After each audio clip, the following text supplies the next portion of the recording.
3rd Precinct of the Minneapolis Police Department, on fire. Nearby businesses ablaze. We don't know if the vandals acted simply out of anger against God or because the church had taken a moral stance on a controversial issue. The Family Research Council reports nearly 400 churches were attacked from January. An angry group outside the CNN Center in Atlanta, the tense moments you saw right there. Minnesota is now fully mobilizing the National Guard. Protests erupting in Minneapolis last night, the powder keg of the crisis. Businesses set on fire as rage continues to boil over. Right, this is a public street. You can't tell us where to go. Hey, Murphy, you got right.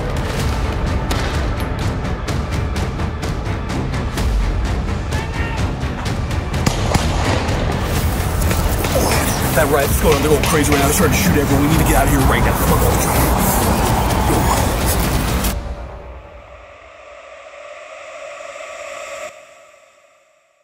Over 80% of the population of the world lives in an urban environment. So if there's going to be anything that happens where you need to actually get out, it's probably going to happen in the city. You probably end up living in a city.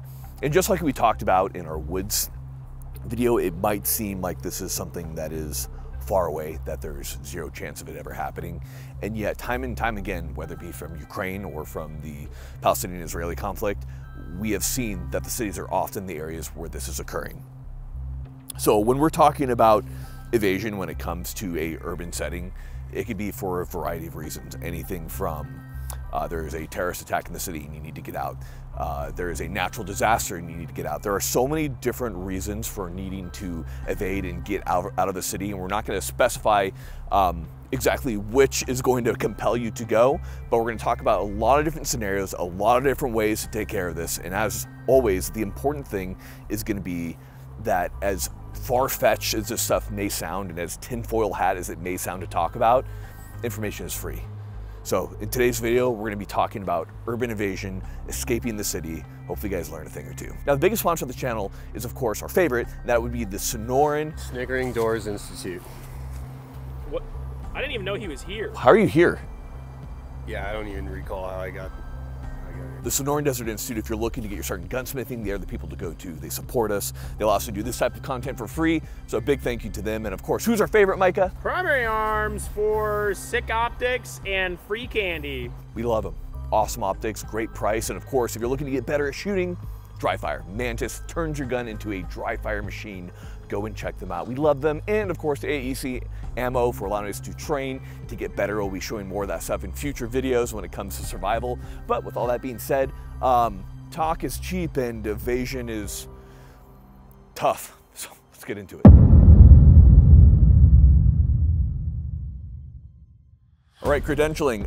Why should you listen to us? So I spent early part of my Air Force career as a survival guy, an evasion guy, and then right here with me, I have my buddy Fife, who also did the same thing. Later on, I moved over to TAC-P, and Fife ended up doing a lot of the civilian sector. You want to speak to that a little bit? Yeah, so I ended up doing a lot of civilian courses, both as Op4 and then also assisting other courses in our own urban survival course that we do with Bear Solutions. So we've analyzed a lot of different urban environments, how to stay alive in them regardless of the situations that are going on, and yeah, it's been a good time. And then in addition to that, I've taken a lot of civilian evasion courses within cities, spent a lot of time working with other people throughout the world on their tactics and how they kind of work on evasion out of cities. Again, this isn't stuff that's like wazoo. This isn't going to be anything that's like amazing knowledge. Stuff like this has been around for a long time. So don't think like the things that we're saying are in any way super novel or amazing and you're like, I would have never thought of that. It's just a lot of common stuff that makes sense and that when you put it together makes for a pretty good plan to get out of the city. So when we're talking about evasion, we're talking about an initial contact with somebody we don't want or with something that we don't want, whether that be a natural disaster. I know you've done a lot of that work, or whether it be somebody bad, a terrorist attack, you're being invaded by a foreign country. That happened in Ukraine. This stuff isn't nearly as crazy as you'd think, and suddenly you find yourself needing to get out of the city. This is something you should be planning ahead of time. You should have met with your family. You should know if I have to leave, we're not able to make contact with each other. If our house is destroyed, where do I go? Do I meet out in a forest somewhere, or where am I going to be going? This is going to help you understand which direction you need to travel. But when we're talking about breaking initial contact, so I go out, you know, these guys with guns hop out and they're ready to kill me, I need to get away from them. So it's going to be very similar to what we talk about when we talk about rural evasion, or that evasion in the mountains like we were talking about in the last one. So when you're trying to break contact with them, it can be anywhere from as fast as, or as far as about 10 meters to a mile. That's one of the issues that you see in urban environments, is there's a lot of straight lines throughout a lot of the cities, especially in the US where we use a grid pattern. Other cities will have more of a mosaic feel to the design and structure of it, and it's easier to lose things in those areas.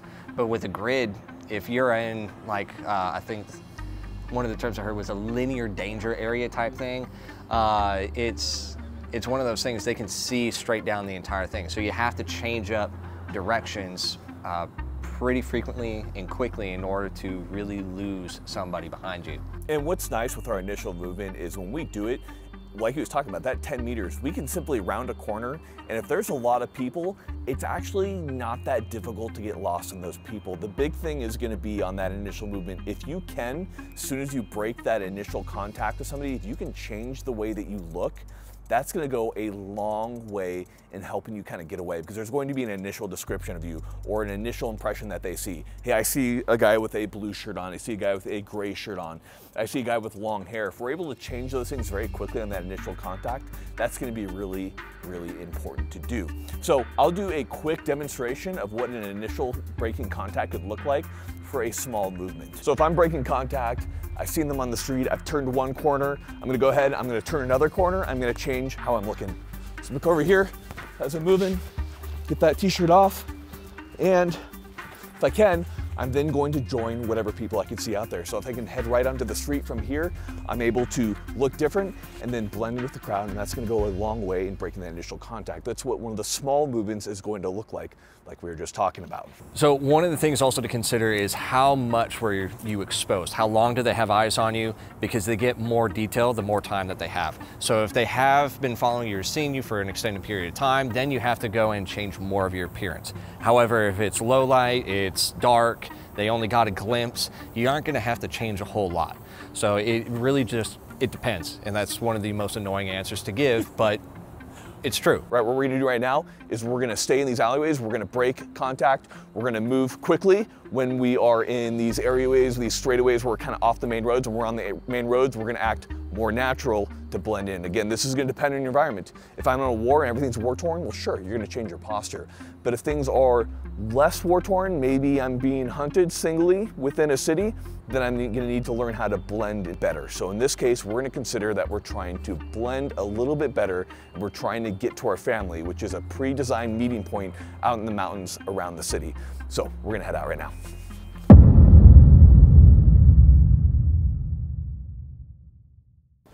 So what we've done, we've broken initial contact right here. So we've gotten to a place where we're kind of out of sight, out of mind of everyone that we've seen that could possibly report our location. So at this point, what we need to do is take stock of what we've got going on. We're gonna do what we talked about before, and that's going to be your initial Hidesite. Mike, do you want to talk to that? So in the initial Hidesite, you're trying to review what you have for equipment, what you have as far as gear, sustenance, sustainment equipment, things of that nature. If the weather's changing on you, change with it as you need to. Also another good time in order to change your appearance again. Trying to top off on things as you're going through, like realizing my water bottle's empty, things of that nature. Trying to take stock of what we need, what we have, and what we can do from here. Exactly. So a big question might be, what do I need? So for example, if I'm heading out the woods after this and I'm gonna go get with my family, do we have a cache of equipment out there? Do I have water bottles? Do I have those things that I need so that I can actually survive? If not, I might need to collect those as I'm going throughout the city, as I'm getting those water bottles and going forward. Again, this is a time we're gonna change our disguise. This could also be a time to make comms. You wanna speak to that a little bit? Yeah, so for comms inside of a city, There's a couple of different options. Most people are going to have a cell phone with them. Problem with cell phones is that, well, the majority of the ones out there right now you can't turn off. So if you can get old burner phones, it's really nice because you can actually take the battery out. One, it makes the phone last longer. You can swap out the batteries frequently, and it just extends the life of that tool. If the phone towers aren't working, then you also have backups that you can do using radios, whether it's going to be analog, DMR, things of that nature. The big problem with dealing with radios inside of larger cities because of buildings and all that sort of stuff is you get a lot of bounce off of those buildings with the direct radio frequency signals. So unless you're hitting repeaters or anything else like that, it's going to be really difficult to get line of sight from your radios to communicate, especially when you're surrounded by concrete. So the other option that you could also do is fun little tools like mesh networks. Mesh networks are great. You can program them into your phones, you can set them up, buy them yourself. Meshtastic is one that I know off the top of my head. And you can program it to send text messages to anybody that you want that's allowed to be on your network. They can have them full AES, whatever, encrypted, and you can still have a secure network to communicate even when the cell towers are down, radio frequencies aren't an option. As long as you have enough nodes between you and the people you want to talk to, you can still stay in contact. Exactly. And now, speaking a little bit more to the initial Hidesite right here. So if we can get far away from people, so I want to have both top cover and I want to be far away so that there's not going to be as many people around. The reason for the top cover, of course, is more than likely you're going to have some type of aerial assets looking for you, especially UAVs in the city. I mean, cities are only so big, and that is perfect coverage for UAVs. So that's something you want to make sure that you are thinking about. And again, when it comes to this isn't going to be the best Hidesite. So from here, what we're going to do is we're going to talk about some movement techniques, and we're going to go into some of our basic movement to get to a better Hidesite, to somewhere we could possibly sleep and possibly collecting some of those supplies as we go along the way.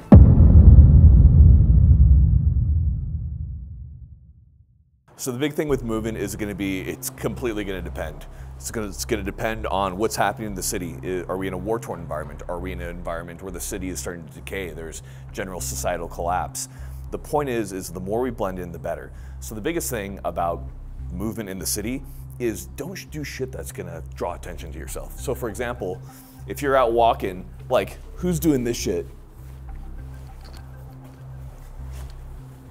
Like, that doesn't make any sense. You shouldn't be sneaking around. Sneaking around in an urban environment is not at all like sneaking around the woods where you're like walking real low or anything like that. You need to walk like this is what you do every day. You're walking to work, you're walking to your house. Walk like this is just part of your daily life. Try to act natural. If you are in any way sticking out, that's going to be a problem. That comes with movement and flow of people as well. So when you're dealing with how people are moving, most Americans have a habit of having really good posture. Mike over here has been working a lot on his posture to help with his neck and everything, right? So he stands really up straight, chest out, eyes forward, neck forward, shoulders rolled back, puffing his check in a good gait in the step, right? It's great for him, right? But most places he's gonna stick out like a sore thumb. So sometimes you have to roll your shoulders up, slouch a little, just walking around with your head slightly tilted down, looking just a couple feet in front of you as you're going through with glancing up, and that really doesn't draw a lot of attention. Eye contact is what really pulls people in. So one of the other things is the flow, like you were talking about before. The flow of people is like water. You don't want to be the salmon trying to swim upstream because then the bear's going to get you, right? So you need to go with the flow, and if it's in the right direction, cool. If not, oh well, just use it to cross over to the other side, take another avenue, pick another route, and keep moving. When I've done evasion exercises at the civilian side with various people, I've done things like putting on a high-vis construction vest and just walking with construction workers towards a construction site. So that's getting me through a lot of different areas. I look like I'm just part of the construction crew, breaking off when I need to. The point is, adapt yourself to whatever's happening. People have stripped down to less clothes, so they look like they're working out or out on a run. It doesn't matter, but the time of day definitely does, and the time of day is going to be completely dependent on what city you're in, where you're at, and when people typically move. There's like a curfew because there's military blockades going on, then you're taking a big risk by moving after that curfew. all things that you're gonna have to think about when you're moving. Generally, we say move at night. That's generally best. It's harder to recognize you, and it's just gonna be more difficult. Think about going out with your friend. So like if I'm going out with Charles right here, and we're gonna go see some movies, you can look at Charles. Let's look at Charles right there. Now Charles is pretty recognizable. I know his gait, I know how he steps, but if he's still far away and like we're waiting for all our friends to come, we're kind of like, is that Charles? Is that Charles? Do you think that's Charles? Like, oh, that's Charles. Yo, what's up, Charles? So the point is when somebody's far, it's kind of hard to recognize who they are. You're not going to be crazy about avoiding people, but if we can keep a little bit of distance to make it a little bit harder to identify, that's going to go a long way. So right here, we'll just do a couple of basic movements to show you what it should look like. This is pretty simple when it comes to moving within your urban environments. And again, try not to be on those main streets when you're moving. Cut through when you can, so long as it's not completely unnatural.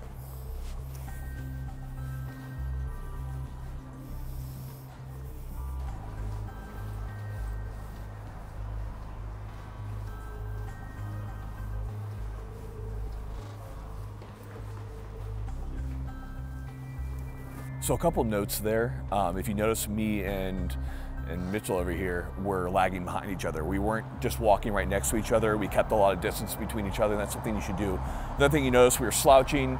We changed our posture. I changed my gait, the way I'm walking. These are all things that you can do. There's really not a whole lot to it. It seems silly watching it or doing it for the first time, but this is something that you can practice. I do this all the time, where if I'm in a city, I'll try to change the way I kind of appear. I'll change my posture, change my gait. How easy is it for you to do these things? Becoming a different person really doesn't take that much. And having these little kind of characters that you can slip into when you're walking can kind of help you get into those different patterns of posture and those different patterns of gait. At least that's what I use. What about you, buddy? So it's really not that hard, like Mike was saying. The other thing that you can also do is put in the universal sign of leave me the F alone. Earphones. Have your phone out, you know, or something that looks like a phone, even just some random phone case that you can find in the trash that might even be broken. People see it as the universal sign of I'm not paying attention to you and I don't care as to what anybody else is doing around me. Now, as we're moving along, there are going to be things that we can possibly collect to make our life easier. So, unfortunately, Fife has found a wonderful water bottle. Unfortunately, this is great. And this is going to bring us to our point of water. So when it comes to water and food, there's one that you really can't go without. Now, me and Fife both know that you can go really 3 days before you die without water, but what happens after about a day without water? Oh, you're garbage. You're making bad decisions, you're doing stupid stuff, you can barely function, your body starts cramping up. It's a really bad time. Day 2, you can hardly open your hands. They're so cramped. So you have to understand, if you're gonna wanna actually be able to get out of the city, and it really shouldn't take you that long, you need to have water. Now, there's a lot of different considerations when it comes to water. Fife is gonna talk about that right now if you wanna go ahead and delve into it. Yeah, so when it comes to water, most cities, if it's still functioning, the water filtration system is going to be your best friend. All you have to do is find a spigot, a fountain, or anything else like that, and a good clean source of water. This one, honestly, it's pretty damn It's not too bad at all. Yeah, wash it out, you're going to be okay. But once you can find that, you have to be able to find a spigot, turn it on, collect it from there. The problem is that most cities, during either catastrophes of any sort, the water system and electricity all get shut off eventually, sometimes sooner than others. So you have to find a different way of collecting water. Some of that might be tributary streams, doing a transpiration or vegetation bag over plants using trash bags and things of that nature. But there's a lot of different ways, and you still have to clean that water before you actually ingest it. So that's when you would go with either iodine that you might have procured from a medical kit somewhere, or bleach, chlorinated bleach, things of that nature, or even improvising your own charcoal filter out of multiple water bottles in order to still clean it and make it drinkable. Do you want to explain how to make those water filters? It's actually pretty interesting. So these guys are awesome. The first thing that you would put into it is charcoal, and that would be down at the base, followed by rocks, sand, grass, pebbles, things of that nature. And you're layering it in a system of coarse up top, or fine up top, down to coarse at the bottom, and charcoal as the last. And you would just pour it all into these little guys here.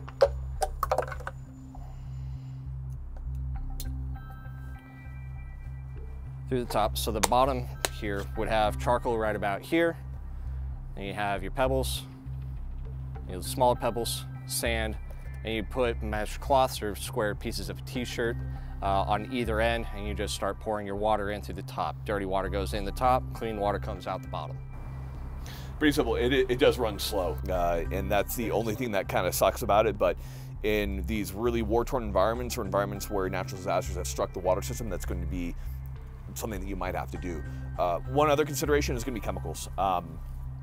So especially from runoffs from streets into rivers like that are right by cities, or even in like water sources that you could possibly collect, it's good to do a sniff test. So if it smells like gasoline, it smells like oil, it smells like something that's non-palatable, you're not going to want to drink that. No matter how much filtration you do, it's going to be very difficult to get those chemicals out, and you probably don't have the time to do it. That's something that we had a problem with a lot of the cities, with those rivers that run through those cities, where there's so much of this exhaust and everything that gets into those rivers that they're almost undrinkable. Even just the bleed off from the traffic on the streets going into the gutters and then going into those streams and rivers and everything else like that, it becomes pretty bad. The other problem is going to be even trees. So there can be like pools of water, and if you get a bunch of leaves in there, it'll actually leach a lot of the chemicals and a lot of the stuff out of the leaves, and that will cause like horrific diarrhea. Ask me how I know. It could possibly kill you. We've both been through that. It's horrible. So if possible, the things that I've used gutters, like especially like rain gutters up on tops of buildings. I've used like natural collection points, especially like further away from roads. If you have like natural divots in concrete and stuff, something that you're able to sip up, that works really well. Rainwater is great. The all classic socks tied around your ankles and going through like grass or dew is a really good way of collecting water. Just to squeeze that right into your mouth.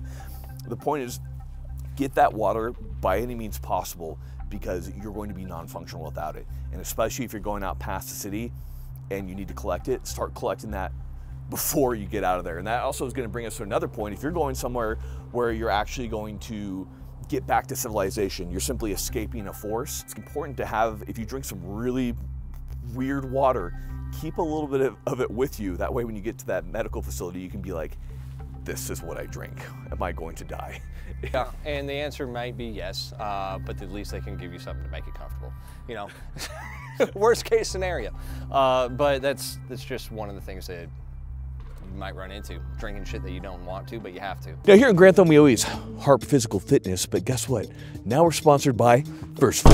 That means that we're more fit than ever, but go and check them out. We love them, and a big thank you to them for sponsoring. They have tons of great stuff, from protein powders to greens and reds. We use it all. Actually, we do. I've used it for a long time. So we're looking for another Hidesite, somewhere to sleep for the night. Things get a little crazy right now during the night. We're right along this park right here, and it's pretty quiet. We're gonna go ahead and hop over there and just kind of nestle down into a little bush and go to sleep.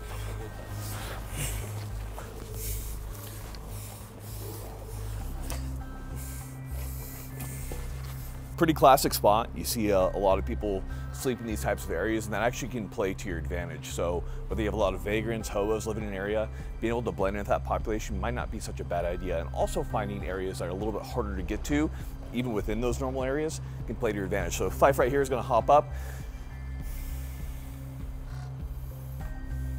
It's very flexible. Come on, buddy.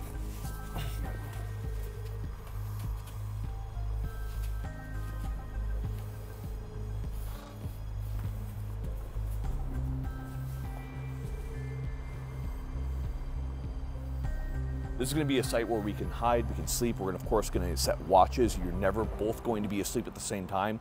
If we can collect our things and figure out what the next step is going to be. Now, another great thing about these areas that are kind of secluded, people do a lot of weird shit out here. So whether it be kids getting down or what have you, sometimes it's possible to find clothing out here. So this is something that I've done. I found, you know, t-shirts covered in vomit or different things that I can change my appearance. That's all going to be something that I can do that can play to my advantage in changing my appearance. This is also going to be a good area where I'm going to be able to sleep, and it's going to help me out. So this is going to be our Hidesite. Now we're going to talk about what we can do at this Hidesite as well. And right here, we actually do have examples of caches of stuff from various hobos, as we can see right over there. So from clothes to bedding to what have you. We're not condoning stealing, but at the same time, it's procuring another man's, one man's trash, another man's treasure. Also, if you've done something like that where you're procuring things, don't ever go back to where you procured that stuff from. Don't go back to the scene of the crime in Arma 3 in Minecraft. Okay, resume talking. So when we're swapping, we can make it look, again, like we're different people walking around and changing our outlook and appearance. Along with that, we also want to change our gait, maybe swap gear, bags, because now if they're looking for a person that was wearing a rain jacket and a brown backpack with short hair, well, wrong person. Same thing, long-haired hippie dude with the drug rug on, short hair, different pants, different bag, right?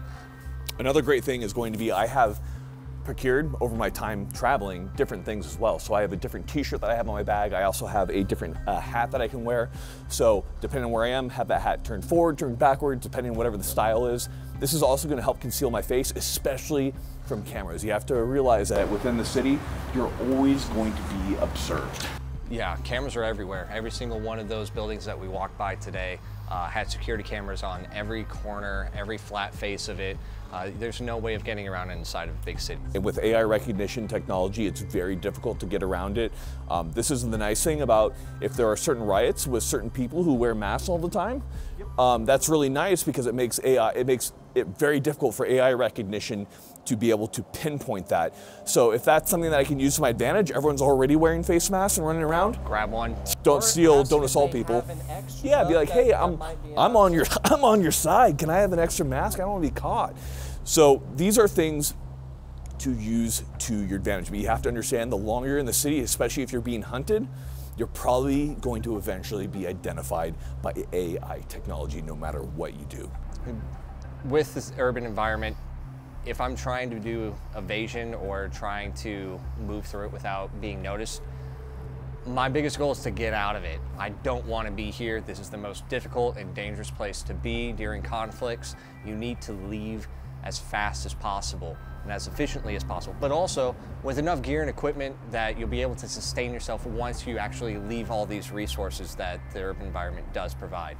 Now in today's example, everything went to shit when me and Fife were out just having a day in the town, and we need to get back to our families.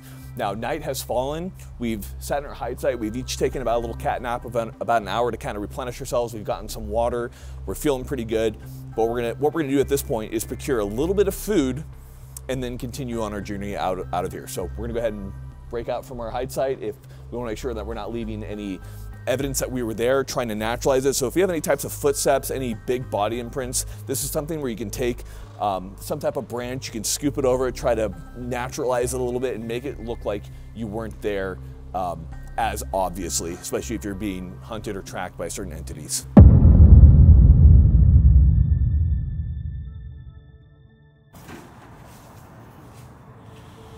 Find anything here?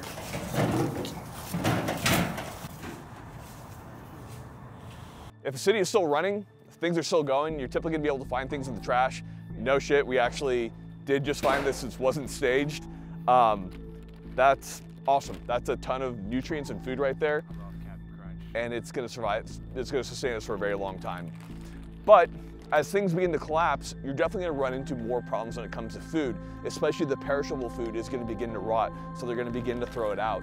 So things that we need to think about are gonna be like meat.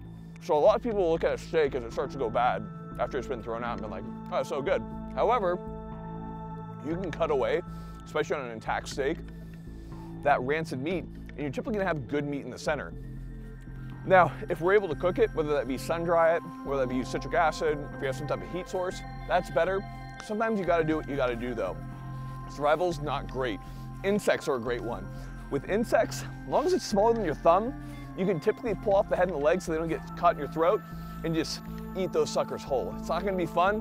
You might catch parasites, but a very low chance as it's smaller than the thumb. The other thing is to make sure that it's an actual true insect. That means it has 3 segmented parts, 6 legs. So head, abdomen, thorax, and 6 legs. Make sure it's an actual insect.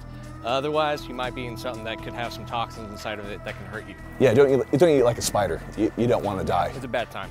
Evading in a city is way less, I would say, exciting than like evading in the mountains in terms of like visuals, what you're seeing on camera. but it feels a lot more tense because there's a lot more contact with humans. That means there's a lot more chance for danger. The final things I want to caution you about is going to be weather. So being that you're constantly in shelter, you're probably going between buildings, there's a lot of overhead cover for you. So you're not going to feel the weather nearly as much. But as you get out of the city into the rural environment, into those fields where there's nothing really breaking the wind, especially up into the mountains, that weather's going to change drastically on you and you might find yourself in a bad situation. So make sure that if that weather is bad, that you're prepared, that you're getting that clothing in the city that you need while you can get to it. The city is a literal, just tons of resources are going to be there. So if you can acquire those resources prior to leaving the city, do it. Don't put yourself at risk, obviously, unless you absolutely need to, such as water or other things to ensure that you survive. But at the same time, you get out into those environments and you're just gonna die because you don't have enough stuff to cover your body, that's still gonna be a bad time. This is all gonna be situation dependent. Nothing that we teach here is a always situation. Make sure that you adapt it to wherever you are. For instance, like if there was a flood, we find this in the trash can or anything else like that. We don't know how long it's been sitting in there or if it's got water in it, if it got moldy or anything else like that. I probably would just pass it by. In those situations, we're looking for more using natural plants that are foliage in the area and stuff like that. We've gone 2 weeks without eating. Yeah, food shouldn't be a necessity, it's a nicety. Water, movement, gear for later on.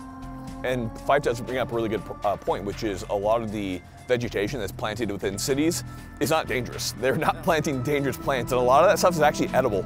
So I think this is probably going to be one of our most important videos, because probably the majority of you are going to be living in the city and dealing with this at some point, whether it be riots, whether it be natural disasters. This is stuff that you should study, that you should focus on.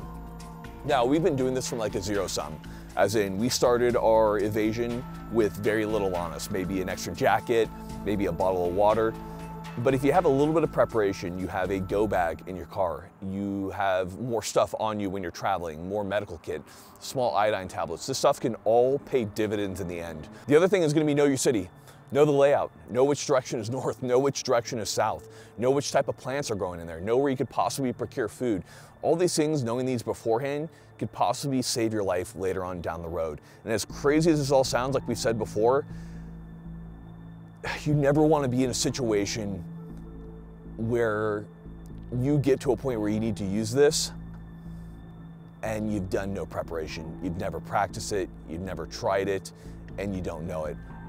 There is probably nothing more heartbreaking, not even for you, but if you're not able to take care of your family in these types of situations. Don't let it go to that point. Make sure that you're prepared. This information is for you guys, so study up.